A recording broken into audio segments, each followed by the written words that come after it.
And so, my dear ones, here we are, midweek, in a very challenging week within our own towns and cities and country, and of course, world. And again, each and every one of us wondering, how come? Do we not have enough in our hands now without local unrest, national unrest? We ask these questions, of course, a lot these days, but I think we could be asking ourselves different questions. We could be asking ourselves, well, what's mine to be in this situation now? What's mine to do in this situation now? How can I be of help? How can I assist?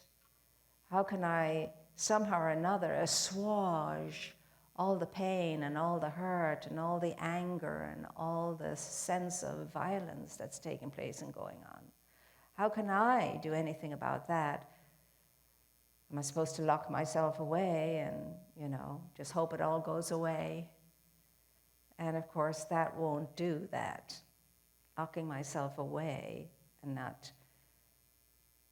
doing anything sustains and maintains the unrest. Now, don't misunderstand me.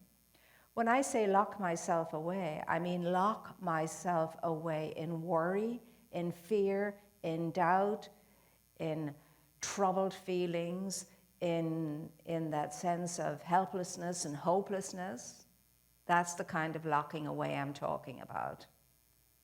That's the worst possible thing any one of us could do, is to go to fear, is to go to anxiety, because it's the antithesis of what we can do. It's the antithesis of what staying connected with Source is all about. See, in times like this, then we center ourselves more and more and more in the awareness of love and take ourselves out of what is love's opposite as we do. And I'm not talking about love as something gooey or all of that. No, I'm not. I'm talking about love as strength, as a pillar, as a rock, as a stronghold. Because love is the presence itself. And is not the divine our rock and our stronghold, especially in times of great chaos and in what seems to be everything going wrong. That's when we really have a spiritual opportunity to make the difference, And that's where Ernest Holmes, our founder of Science of Mind and Spirit, which of course is the science of the mind and the practice of the heart. He says, that when things are at their worst, that's our supreme hour. It's the supreme hour for us when things are at their worst. And then he says, before that, don't separate yourself from the one, never separate yourself from the one, not for a moment, never do that. If you do that, he says, you know nothing about spirituality, you know nothing about the truth. Remember, it's only the truth and the truth alone that sets us free. And what is that truth? That I am always accompanied, that I am always, always in the presence, and the presence is always in me. But that's useless if I don't know that, if I don't recognize that, and if I don't identify with that. If I'm asleep to it, it makes no difference at all. I have to wake up in it. I have to come back to it. I have to rise up out of my slumber, out of my inertia, out of my fear, out of my anxiety, and return to the house of presence. Return to the house of presence, the house of old that's called the house of the Father. So, and that's what we're talking about. We're talking about exactly that. This, if ever there was a time for us to be more quiet and more still, now is it. And we are always told that when we are still, we will know. And what we will know is the infinite, the so much more than all of circumstances and situations and so on. And we will know how to proceed. We will know how to be in these situations. Because we will know, because we've identified it. We've identified it. Spirit will go before us. Spirit will prepare the way. And we will live in the shelter of the Most High and be guarded and guided and protected under the shadow of its wings, we are told. Now, this has been something that has been held near and dear for many eons. And for those who have done that and succeeded in that, they have proved that this is so. You know, if 1,000 fall at my right and 10,000 fall at my left, I still will stand. I will be undisturbed. These are not just idle words, pretty, poetic words. They're real. But you won't know that, and I won't know that until we test them out. We're not alone. We're not on our own. Because really and truly, if we were, I tell you, we would have already annihilated ourselves by now. No matter what, I think, considering so many of us are so fast asleep on this plane, we are doing pretty darn well when you think about it. And again, the call is wake up out of your slumber, arise, arise in your light, arise in your truth, arise in your power, arise in your strength. And it has nothing to do with clenched fists, nothing to do with clenched fists, quite the opposite, has to do with total surrender. And some of us don't like that word, surrender. It sounds like it's a cowardly thing. It's not. It's far from that. And I'm not talking about surrender to anything in the world, not at all.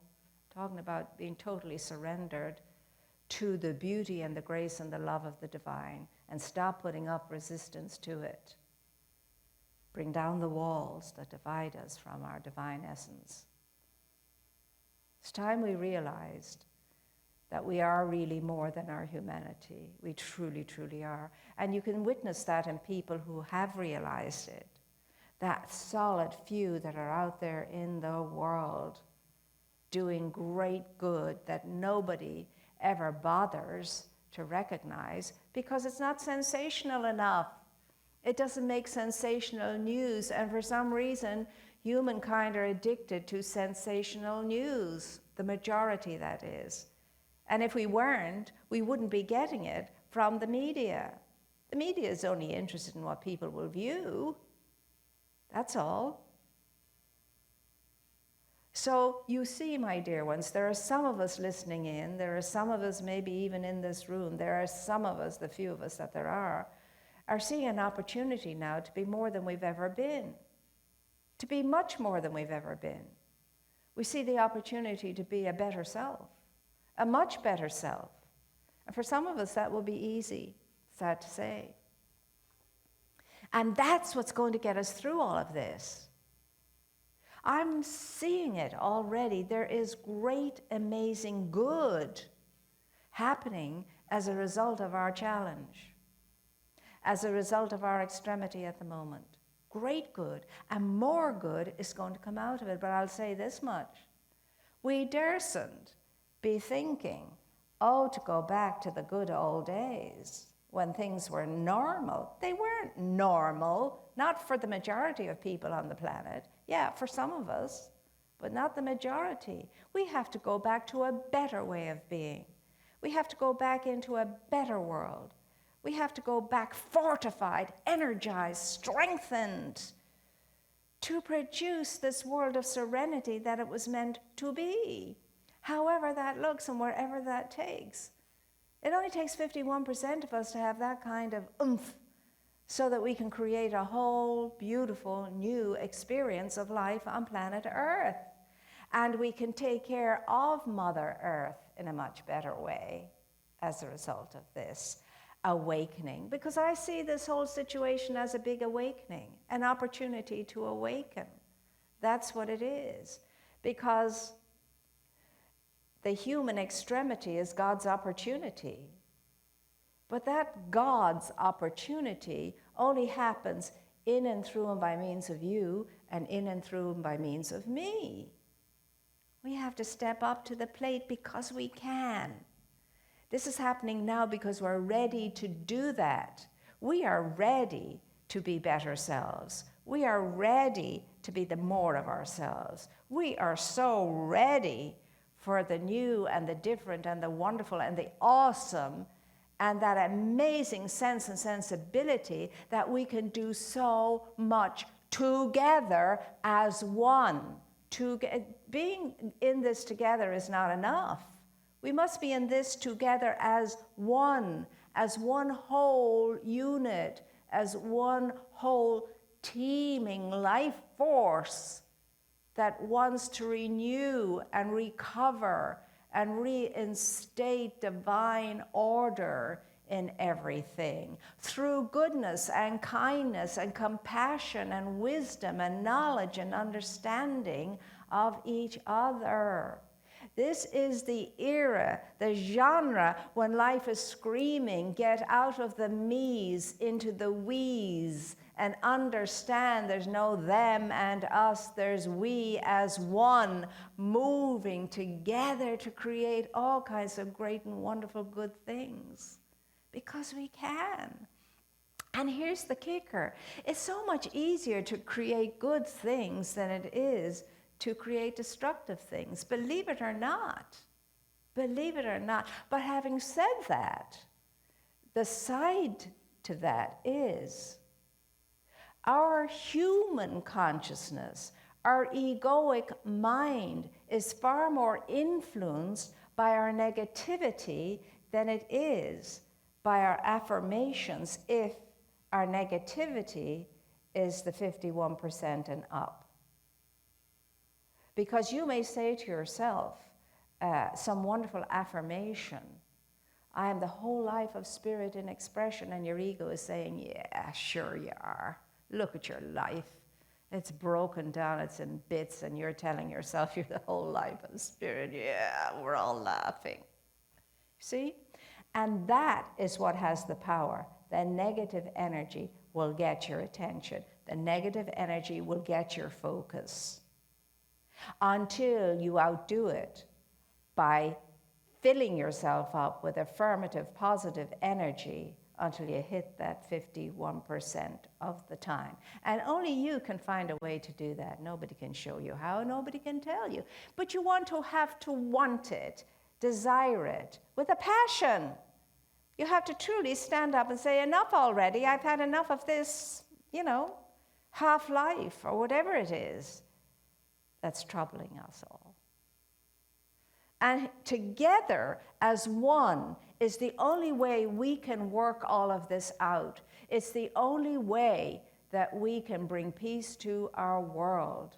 That's the only way. There's no other way. Governments are not going to do it. Have you noticed that? Governments can't do this.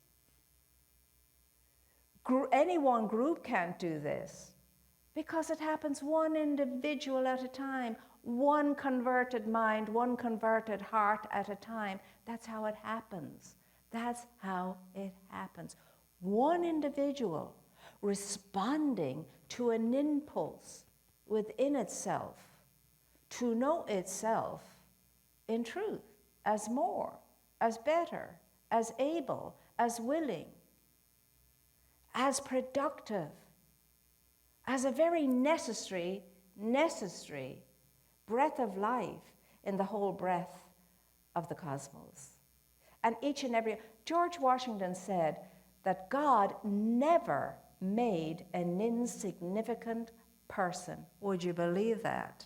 Way back then, even when things were far from settled or good for so many.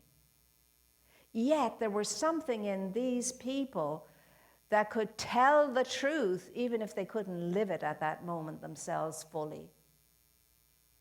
That God never made an insignificant person. You and I have to get that clearly in our minds so we can stop the theming it and the ussing us. And this is better than that, and he's better than she, and they're better than those, and so on. We have become so separated from each other, it is amazing how that could happen.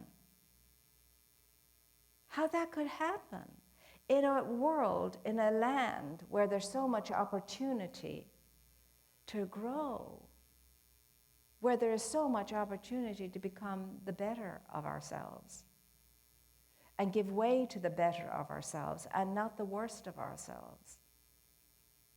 And let me tell you, when you and I can stay close to the truth that sets us free, when you and I, especially in the midst of terrible challenges in our own personal lives, as well as generally, when we can go to source and when we can give ourselves a breath in source, a breath of peace, and come to some kind of semblance of order and peace in ourselves, everything begins to change.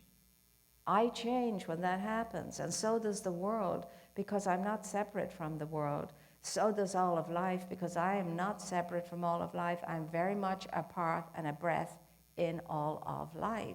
So my consciousness is going to affect all the collective consciousness. My spewing negativity into the collective pot of consciousness is like spewing in a poison, a toxin into it that drags it down, that depletes it, that sucks the oxygen out of it. But every affirmative thought I have that goes in, and all thought goes into the collective pot, is like sweet ambrosia, is like a beautiful additive taste to something that's becoming very good. And that's the simple truth of it. It's all in our mind, the way we use that one mind. And bear in mind, there is only the one mind. You don't have a mind of your own. I don't have a mind of my own. There is no his mind, her mind, their mind, those minds. There's one mind, and each and every one of us as individuals use it differently. Unfortunately, too many of us are using it on the negative side of life, and that's why we have the world the way we have it. If you want to know what the state of the collective consciousness is, just look out into the world. And when you do that, then the next question is, and for me too, of course, well, what am I doing to contribute to all of that in the way I'm thinking, in the way I'm feeling, in the way I'm showing up? Because I have a great impact on all of that. I can't separate myself from the good, the bad, and the indifferent. I've contributed to the whole consciousness in life and living in some way.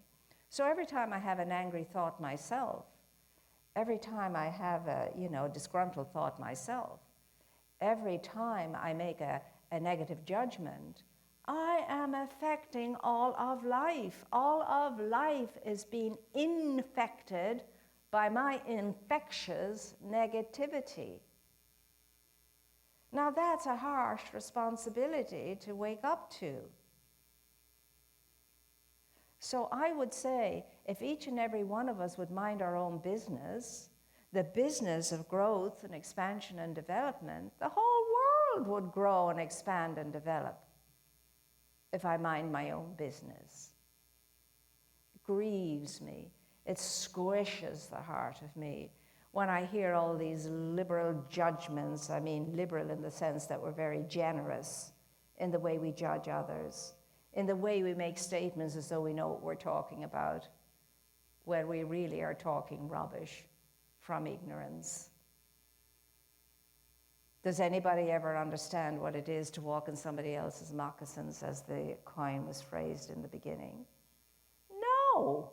If you haven't walked the same path, you don't know. I don't know. Now, there's a very important line in Psalm 23. Surely goodness and kindness shall follow me all the days of my life, and then in God's house shall I dwell forever and ever. Translated into the vernacular today, that means, if goodness and kindness walks with me through the way I live my life, I will dwell in higher conscious awareness, which is the conscious awareness of the divine. And I will be a soothing balm wherever I am. I will be a calming influence wherever I am.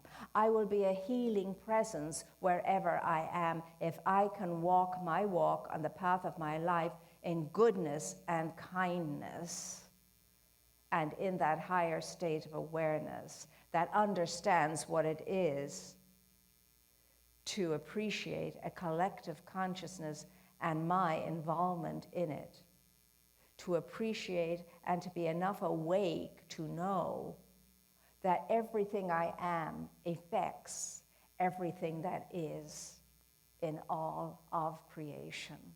Yes, that's how powerful you are and I am.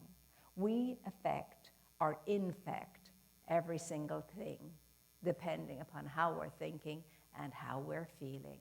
That's how powerful we are. That's how imbued with that energy that can bring about change just by the way I'm thinking and by the way I'm feeling. And so when we look out there on the world, I wonder what we're all thinking and what we're all feeling. I'll tell you what I'm endeavoring all the time to think and feel when I look out there at the world. I'm endeavoring to think blessing and peace to go out to all I'm seeing and witnessing. Blessings and peace upon all. No exception, upon all. What appears to be good, bad, ugly, indifferent, upon it all, peace, be still. Be not afraid. Be not afraid.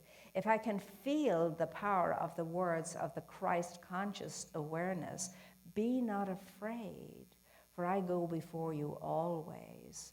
It's safe to follow me. Come into the shelter of my wings, which is my grace, and know that I am the way, the truth, the life, and the salvation for all. And only the I am is. Only the I am is. And so, my dear ones, if it's going to be, it's up to you and it's up to me and no one else. That's your power. That's your prerogative. That's your gift. That is your gift. And every single day when you open your eyes into another gift of a day, you get to decide what you bring to the world today, and so do I. And I always, always enjoin us all to remember that we are all created to give more than we take out of life, to give more to life than what we take out of it. And I can assure you, when we're in that endeavor, we will always have enough, and enough will be so plenteous that we will have a divine reserve, enough from which to share. And not only will we have enough to share, but we'll be thrilled and delighted to share it. And that kind of sharing from that kind of divine reservoir, that divine reserve, never is depleted. Never, never, never is depleted, because we cannot outgive the divine in generosity. It's impossible. It's impossible. It's like the pool that keeps filling up no matter how you try to empty it. It's an amazing thing, the life lived in the conscious awareness of spirit and presence. It's an amazing thing. But I always say, doesn't matter what I'm saying, it means nothing. But put it to the test. Try it out for yourself, and then see how good it is. Put it to the test. That's what Scripture says. Put me to the test, and I will show you that there is not enough on planet Earth to be able to contain the copious outpouring of the heavenly kingdom and its gifts. Put me to the test. Put me to the test. But it says before that, bring me your tithes. Bring me your tithes. And I'm not just talking about money. I'm talking about bring me your love. Show me how your love shows up in the world. Show me how your goodness shows up in the world. Show me how your kindness shows up in the world. And I can tell you, you'll be so blessed you won't be able to stand it. Show me your substance. Give of your substance, time, talent, energy, your finances. Give all you can from all of your resources with joy, because life loves a cheerful giver and repays the cheerful giver. So are you moved to want to make the difference in some way? What are you moved to give? What am I moved to give? That's the question today, because you have everything to give. Everything to give. You came in here absolutely loaded, laden down with the gifts of the kingdom. Yours is to recognize them, discover them, and then loose them, and then share them. And you will never have a moment's want in your entire life. So remember, be still and know that God is all there is, and that's the truth. It may appear to be God deeply in disguise that you couldn't recognize it, but nevertheless, beyond the disguise, there is God. In all of its glorious magnificence, fast snoring asleep maybe, but yet they're present and available for an awakening. So that's what you and I are going to bring to the world, and that's what you and I are going to know. The divine God, infinite being, life itself, so loved its creation, that it provided it with you. You as a blessing, you as a grace, you as its own presence in individualized human form. So let's make the most of that and be what we are created to be in truth. So know that you're kept very prayed up here. Indeed you are. Know that we think of you, we cherish you, those of you whom we know and those of you whom we don't know that is coming in and watching virtually. You're still very much part and parcel of our beautiful community here. And one of these days we'll be able to gather again. We're not sure when that's going to be, because the restrictions are pretty darn tight and they vary from place to place and from spiritual center to spiritual center. So as soon as we can possibly get back in safety, we'll be back in safety. And in the meantime, you're still very much held, very much cherished, very much close to us all. And know that and appreciate that. And make the most of the rest of this day. I'm going to go now and get my gift, because that's very important to me.